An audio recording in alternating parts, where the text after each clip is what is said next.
మీకు తెలుసా మన దేశ రాజకీయాల్లో మరియు విదేశీ వ్యవహారాల్లో ఎంతటి ద్వంద్వ వైఖరి దాగి ఉందో గమనించారా?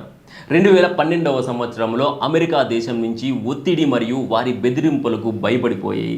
అప్పటి సోనియా గాంధీ మరియు రాహుల్ గాంధీ నాయకత్వంలోని ప్రభుత్వం ఇరాన్ దేశం నుంచి మనం తీసుకునే ముడి చమురు అనగా ఆయిల్స్ కొనుగోళ్లను భారీ స్థాయిలో తగ్గించి వేసింది.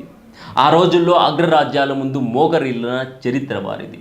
కానీ ఇప్పుడు అదే రాహుల్ గాంధీ రష్యా ఆయిల్ కొనుగోళ్ల విషయంలో అమెరికా చేస్తున్న ఒత్తిడికి ప్రస్తుత భారత ప్రభుత్వం లొంగిపోయింది అని ప్రజలను తప్పుదోవ పట్టించేలా కల్పిత కథలు చెబుతున్నాడు. వాస్తవానికి 2021వ సంవత్సరం వరకు గతంలో ఎప్పుడూ కూడా మన దేశం 2 లేదా 3% కంటే మించి రష్యా ఆయిల్స్ దిగుమతి చేసుకునేది కాదు. దానికి ప్రధాన కారణం మన దేశానికి మరియు రష్యాకు మధ్య ఉన్న సుదీర్ఘమైన దూరం. అక్కడి నుంచి ఆయిల్ స్టాక్స్ మన పోర్టుకు చేరుకోవడానికి దాదాపు 4 వారాల సుదీర్ఘ సమయం పట్టడం. ఆపై ఆ సుదూర ప్రయాణం వల్ల అంతమేర రవాణా ఛార్జీల భారం విపరీతంగా పెరగడం చేత మనం రష్యా నుంచి ఆయిల్ ఎక్కువగా కొనుగోలు చేసుకోలేదు.